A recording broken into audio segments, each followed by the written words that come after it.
Hello, hello, hello. It is Thursday, December 11th, and it is time for another session of Let's Talk Power Live. We had a little bit of technical difficulties today. The resolution's a little bit off, it's a little bit cloudy, but I'm thankful that we're here. I'm thankful that it is another Thursday and I get an opportunity to spend time talking about power with you today. So, it's holiday time. How's it going? I haven't started shopping yet.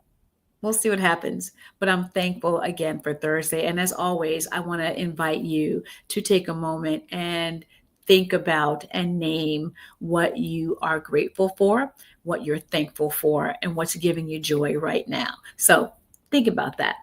And if you're joining me live today, please share in the chat what you are grateful for. And if you are catching this on a replay, send me a comment and let me know what you are thankful for. And before we go any further, have you subscribed to Let's Talk Power? We all know how algorithms work. We all know the power of a like. We all know the power of a share. So I am inviting you and asking you to go ahead and subscribe to this channel and share it with somebody that you know is ready to think deeply and critically about the role of power in education. That's what I'm going to say. Well, what are we talking about today? We are talking about the cost of trust and what leaders really build when they build trust, or maybe not so much when they don't have trust. And we're going to just spend some time really digging in to what it feels like when trust is high and what can be the cost of when trust is low.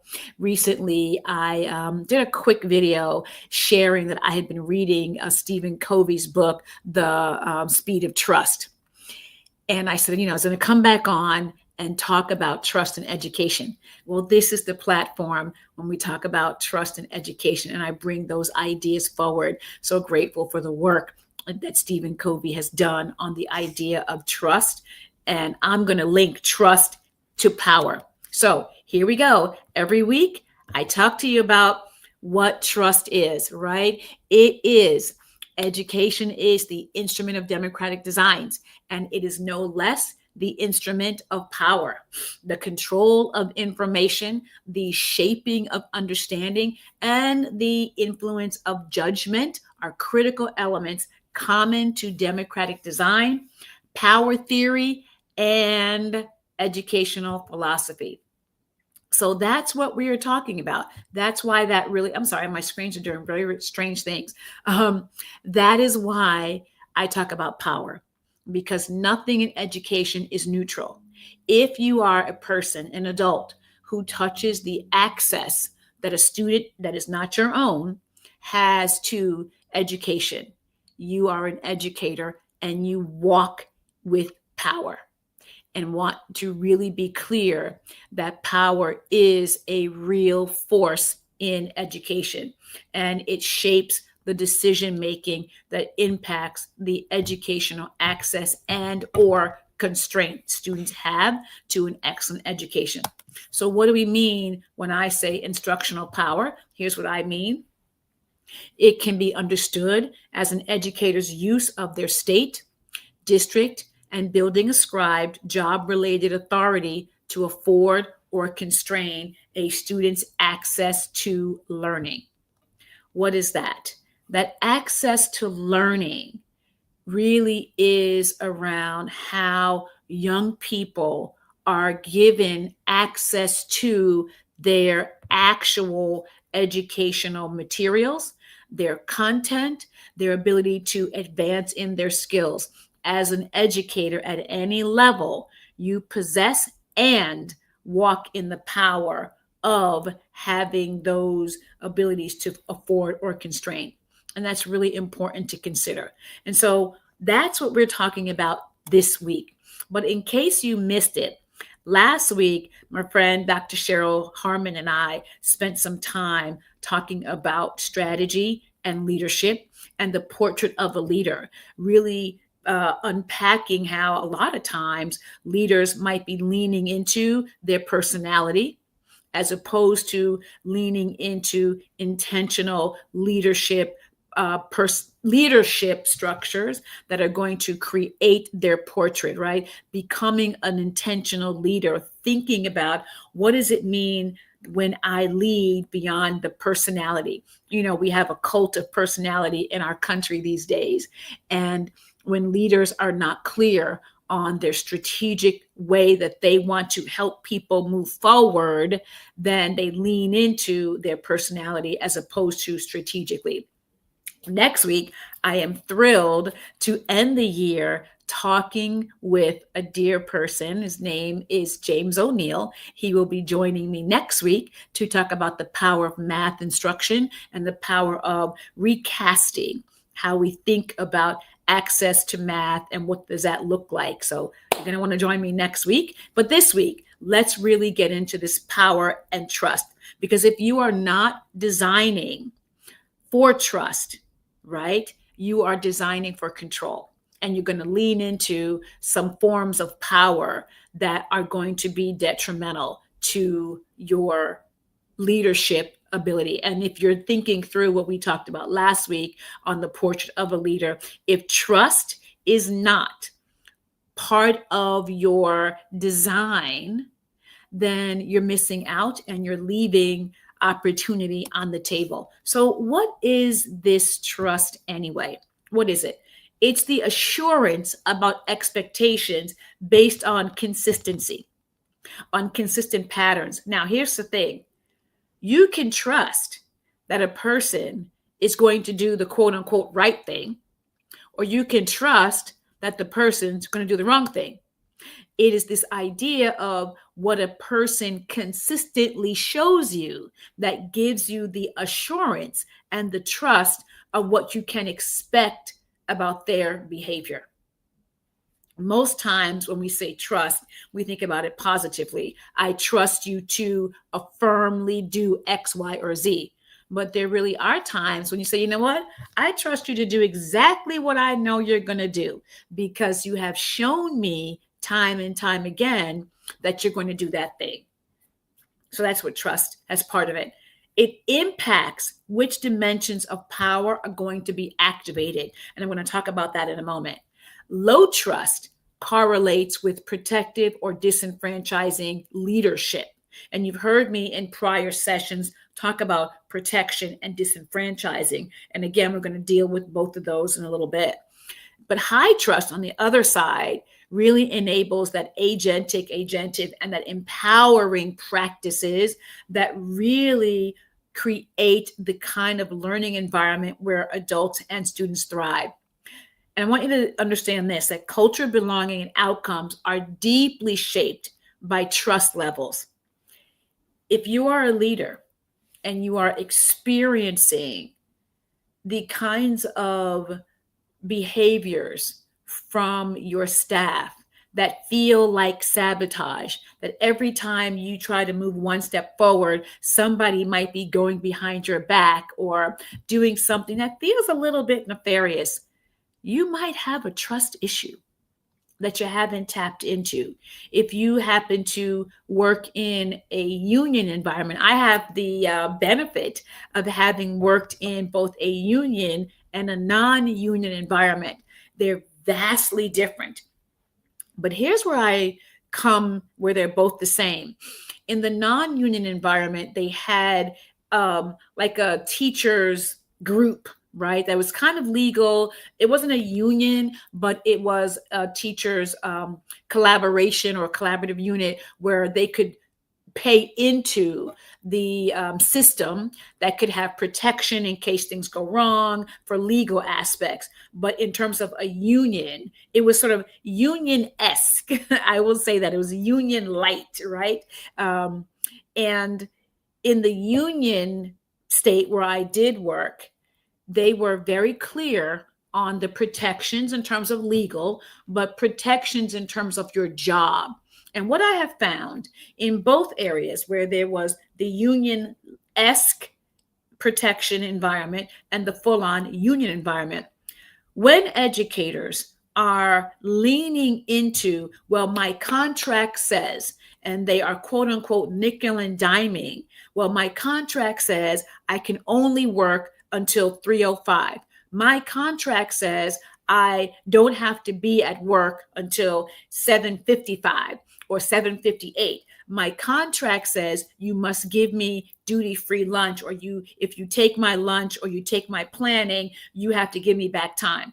When people, educators, particularly those who are under the umbrella of a protective entity, when they're leaning very much into what their contract says and what the union allows, you have a trust issue. People don't trust that you care for them. People don't trust that you believe in them. So they have to use the protection of the governing body against you. And that's what I've seen on both sides, where there was a strong union, where there was a union-esque entity to provide legal coverage for educators. So when you're leaning and living in that kind of an environment, you're going to really see people pressing the legality of their contracts because there's a trust breakdown. So let's now talk about this idea of trust and power. Trust determines how power is perceived and experienced. Again, in high trust settings, power is shared, it is agentic, and it is empowering.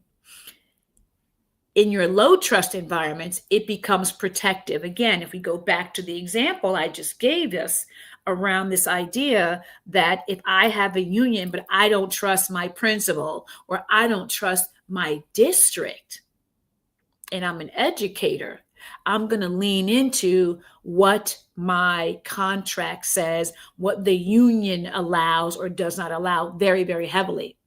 So as a leader, we're going to talk about some power moves. I'm going to give you 3 power moves today to really consider as you think through what it means to maybe you are having some low trust.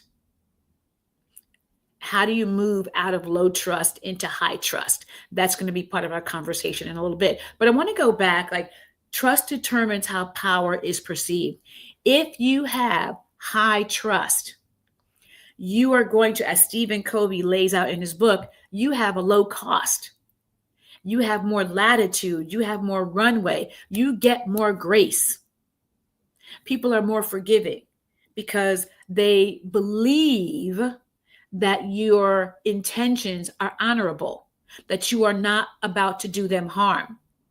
But if you have low trust, as Stephen Covey lays out in his book, you have a high cost. It takes a lot to get a little bit done when you're in a low trust environment.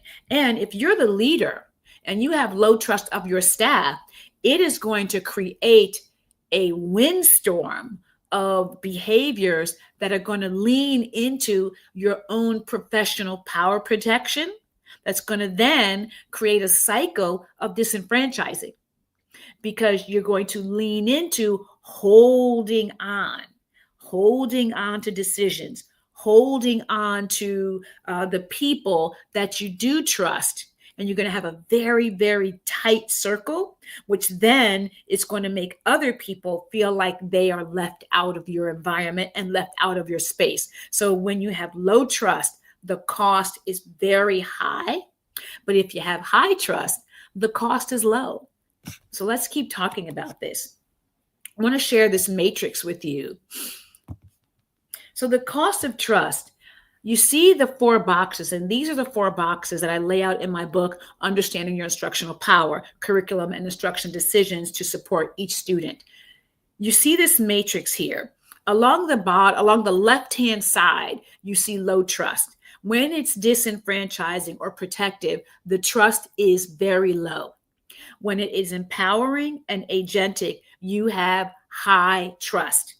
And I have shared with you what the environments of those look like.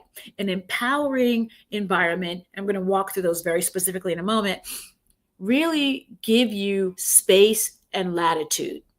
When you're agentic, you're beginning to open the space and build the skills necessary for people to own aspects of their job, where they're able to collaborate with you as the leader more in an open fashion.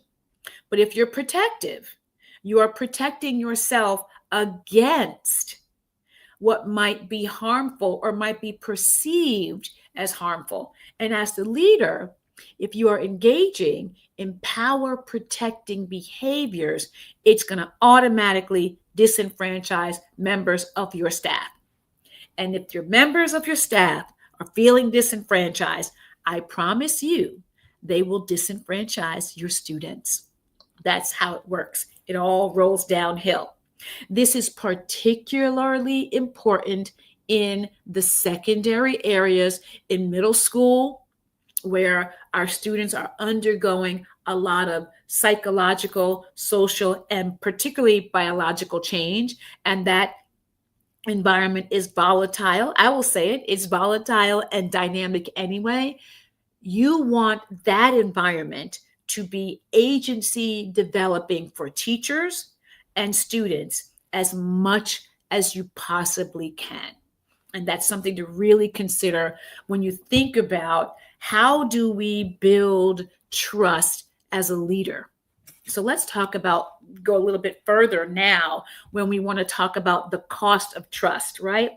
The culture suffers under protective and disenfranchising dynamics. It is stifling. People will then create lots of cliques. There will be factions in the building.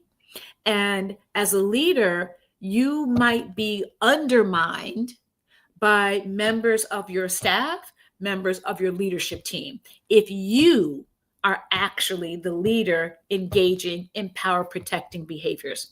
So what does a power protecting leader look like? The power protecting leader is one who is making all of the decisions, or if not making all of the decisions, is holding the decision making very tight to a small group of people.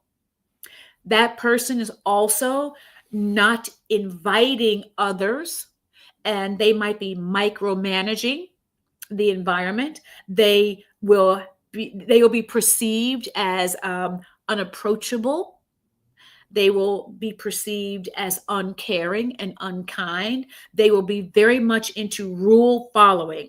This is what our policy is. They will be very much into compliance. That is what a power protecting person, is a leader really, is going to do. They're going to stand in on policy, procedure, maybe even well or familiar practices. They're going to hold very tightly to them. They're going to be actively resistant to what others might be offering as opportunities to see the environment differently. That's what power protecting is all about, because to hear other ideas and suggestions feels like a personal threat to a leader's position and authority. And my segment on your brain on power, I'm going to have to probably redo that segment, shows that when a leader might be new, a leader might be a little bit insecure about themselves as a person, but also about their leadership skills, they're more likely to protect, hold tightly, keep their cards face down on the table. But a leader who is moving forward into agency development, they're going to turn their cards on the table face up. So innovation, collaboration, and growth are minimized, because if the idea isn't coming out of the mouth of the leader or the persons that the leader trusts, it feels like a threat. Students are going to perceive misalignment between leadership, words, and actions. It's going to be favoritism. Kids are going to notice that. It's really important as a leader to be thinking through how you are inviting and creating an open environment for students and teachers to be a part of the environment itself. So let's take a look, I'll go a little bit further here, right? The dimension is disenfranchising. The trust level is low. The power use is suppressive and hierarchical. But take a look at the results. The results, they erode belonging, they promote fear, and they block initiative and innovation. On the protective side, that trust level is low too. The power use is over-directed and it is cautious. But look at the results. Creates dependence, it creates compliance, and it stifles growth. But then we move into this agentic piece where you get into higher levels of trust. It creates the power use as autonomy, it is choice driven, and the results are it builds confidence, it fosters ownership. And at the highest level, you have empowering. That trust level is going to be high, it is going to be shared and strategic. But then the results are it's going to unlock growth, collaboration, and psychological safety. So, want to take a second and pause for a moment and really, as a leader, ask, challenge, push, where are you right now? Are you somewhere protecting because you've had some bad prior experiences? Or are you leaning into the agentic and the empowering?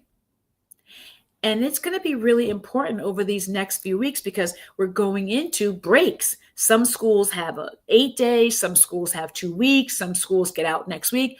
You're going to have some time to dig in and lean into, let me take a look at my environment. Is it protective? Am I, as the leader, being protective? Do I have high trust or do I have low trust, or is there somewhere in between? Really want to challenge you as a leader to be thinking about these structures. So let's get into some power moves. I want to give you 3 this week. Power move number 1, transparency.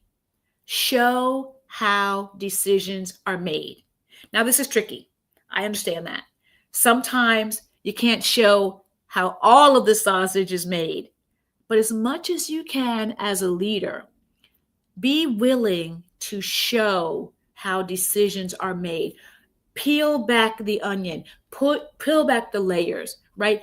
Let people in behind the curtain. You don't have to be the Wizard of Oz, making it look like things are easier and simpler than they are. Things are very complex. People know that. And when you can share how decisions are made as much as possible, the impact is it builds trust by reducing fear of hidden agendas.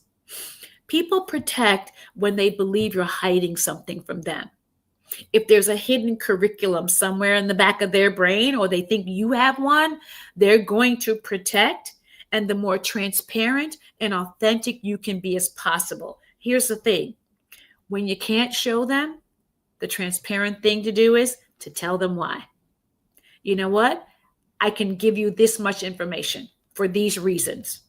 People respect that. So power move number 1, be transparent.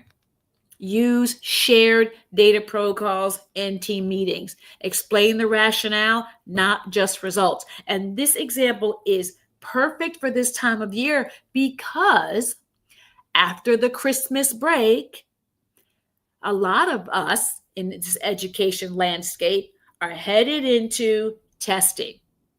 We're heading into our high stakes assessment periods. You might have multiple assessments coming up. You might have district tests coming up, preparing for state tests. You might have assessments for your multilingual learners coming up, a lot of assessments. And this is a great time to lean into rationale and results, not results without rationale. So that's your power move number 1. Power move number 2, ask for input. It's critical. That shows them how it shaped outcomes. So you ask them for their input. If you can use their input, use it.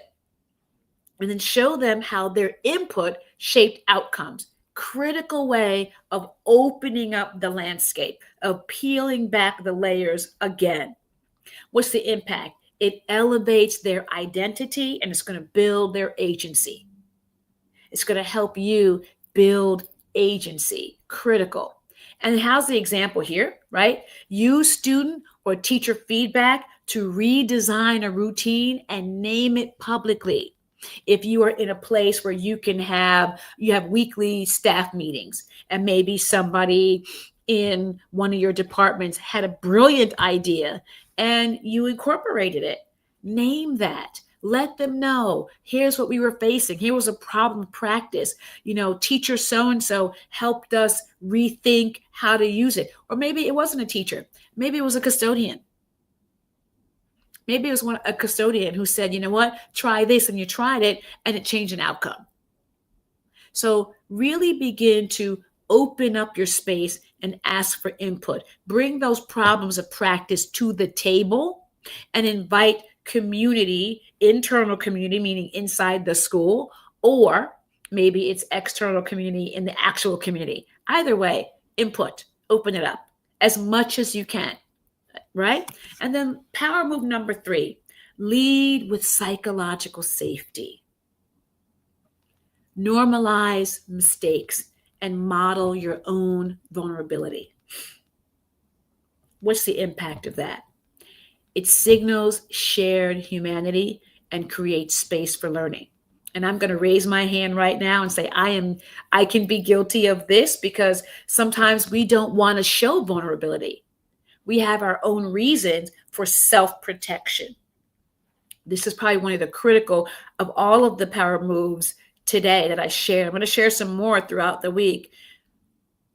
This power move of psychological safety is critical because principals, leaders are already seen at a higher level. And so we want to be able to show ourselves as human beings, and showing that vulnerability matters.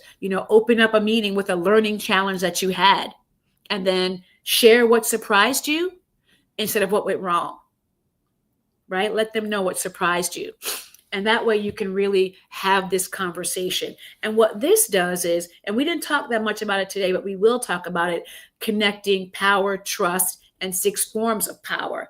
Each of these power moves connects to a type of power. You heard me talk about power moves in prior sessions. And if not, go back and check. Those videos are out there. Go ahead and make sure you're following so you can get all that. But the power move is to know those 6 forms of power. What are they, right? Your reverent power, your reward power, your coercive power, your expert power, your informational power. All of those power moves, those power forms intersect whether or not you are building high trust or leaning into low trust. How you use them in any given moment is going to build the capacity to have high trust, or it's going to tear it down and you're going to be left with low trust. And what you don't want is the high cost of low trust. And if you are not really, like I said earlier, if you are not leaning into trust in a strategic way, you're leaning automatically into control. So those are your 3 power moves for this week. I'm going to have a gem for your journey. You know that. But before we get that, I want to give you some recap. Trust is paramount. High trust equals low cost, especially in relationships. Low trust equals high cost. Building trust requires strategy. You must be strategic. If you are building a portrait of a leader, if you're thinking about your leadership persona and trust is not explicitly part of that, you are leaving relationships on the table. So these are our big takeaways for today. And here is your data to action tool. Again, I'm telling you, I shared this with a principal today. And she is using it with her staff to think about the reset that is necessary over the next 2 weeks and into the 2026 year. Data to action. And in this data to action tool, you will be able to consider your power dynamics, connecting to trust and your environment, leaving you space to think about next steps and how I can support you to be more strategic in your work. So go ahead and scan this QR code. There is the actual code. You can type it in and you can get that and have this data to action tool downloaded and used it. So, you know what I'm going to ask you? Do you have your book? Understanding Your Instructional Power. Get your book, take a picture of it, and then tag us to say that you have it on social media, hashtag Instructional Power. And before we leave, please remember, like, subscribe, share. Thank you so much for seeing and being with me today. We'll see you next week on another issue of Let's Talk Power Live.